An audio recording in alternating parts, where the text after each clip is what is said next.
ปลาเนี่ยศิลาอย่างจ้วมน้องนี่สายผู้มาลือนี่นาอะไรเอามาเสียบ่บ่แพ้เด้ออายสายผู้มาลือนี่นาเลยเอาเมียมาพองบ่อายค่อยมาคนนาแม่ละมนม้วนวันนี้เมื่อคืนนี้แม่ละมนม้วนกระดิ่งใส่เลยเมื่อคืนนี้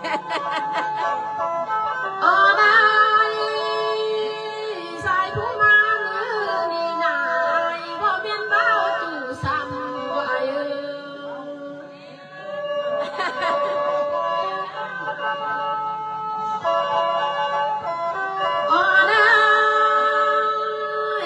ผู้มีความรักสาวหน้าบ่อยากไล่ความแทงบ่ละมอ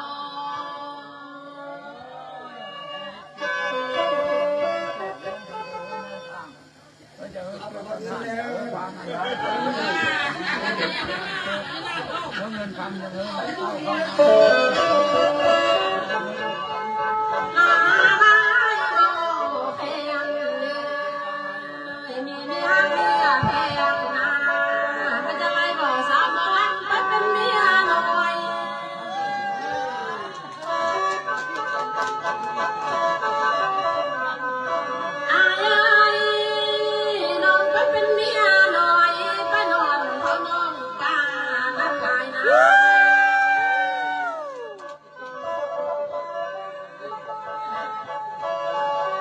น้องผู้มาอะไร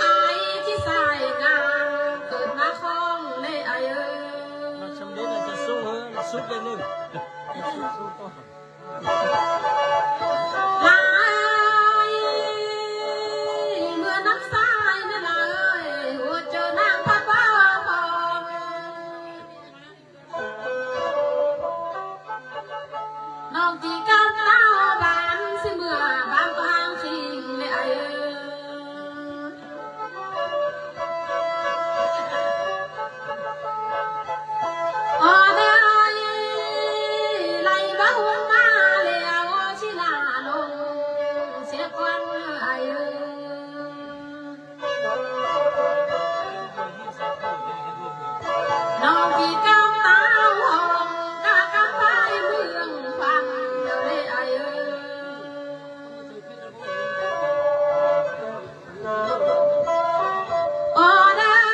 เสียงพี่มาแลนเนาะ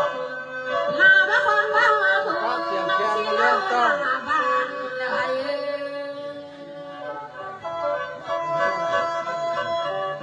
ลาบ้ามา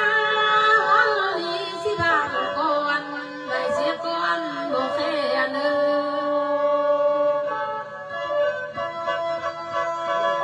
ลาบ้า